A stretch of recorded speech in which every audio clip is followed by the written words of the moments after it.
Là, ce que vous allez nous proposer, Patrice, là, à mon avis, ça vaut le coup. Écoutez bien. On commence par un petit dessin qui met en scène le général de Gaulle lors de l'appel du 18 juin.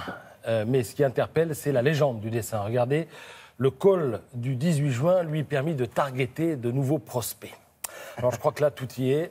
L'idée, c'est d'illustrer le dossier que Le Point consacre au délire de l'écriture inclusive, ainsi en l'occurrence, qu'au ravage de la novlangue. Alors au boulot, il y a des phrases désormais périmées, du style « je n'ai pas le temps, j'ai un coup de fil à passer ». On ne dit plus ça, on dit « je suis timé, j'ai un call ». Il y a aussi « mon N+1 m'a challengé sur ma proposition ». Ça veut dire « mon chef m'a demandé de tout refaire ». Il y a aussi « nous offrons une expérience ultra premium ». Vous savez ce que ça veut dire, ça ? Nos produits sont hors de prix. Alors, cela dit, la novlangue, l'éducation nationale s'y est mise très tôt. Dès 1999, on pouvait voir que le crayon s'appelait l'instrument scripteur. En 2001, toujours dans les circulaires de l'éducation nationale, on a vu apparaître cette notion, celle du duel médié par une balle. Vous savez ce que c'est ? Duel médié par une balle. C'est du tennis. Enfin, faites un effort. Toujours en 2001, traverser l'eau en équilibre horizontal par immersion prolongée de la tête. Facile. Plonger, non ? Peut-être nager. Oui, je préfère nager, parce que tant qu'on prononce la phrase, on n'est pas rendu. Tout ça est à lire dans Le Point cette semaine.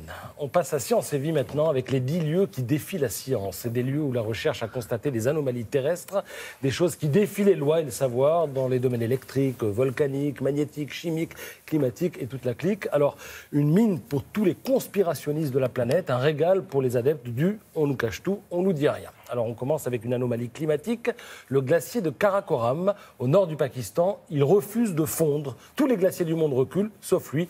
Il gagne même un peu en épaisseur, 11 cm par an. Une anomalie électrique maintenant, avec le lac de Maracaibo, ça c'est au Venezuela. C'est le plus grand d'Amérique du Sud. Et 297 jours par an, un orage monumental, alors tous les jours quasiment, rugit pendant 10 heures. Alors pourquoi tant de foudre ? Mystère. Pourquoi ce lac ? Mystère également. Anomalie volcanique maintenant. En Indonésie, sur l'île de Java, à Sidoarjo, ça fait 11 ans que le sol vomit des flots de boue. Alors les volcans de boue, c'est pas nouveau, ça existe, mais ce sont des épanchements froids et intermittents. Et là, l'éruption se comporte comme un geyser et les scientifiques ne comprennent pas du tout ce qui se passe. L'anomalie photosynthétique maintenant. La forêt albinos. Regardez, ça se passe dans les grands parcs américains. Ce que vous voyez, ce sont des feuilles de séquoia. Et une partie de leurs feuilles, donc, est dépourvue de chlorophylle, ce pigment vert qui est pourtant essentiel pour réaliser la photosynthèse. Voilà, Science et Vie propose ainsi l'exploration de 10 lieux mystérieux, des déserts archaïques, de mondes perdus, des régions où la forme des cratères interroge. Et surtout, il y a de belles photos, c'est beau.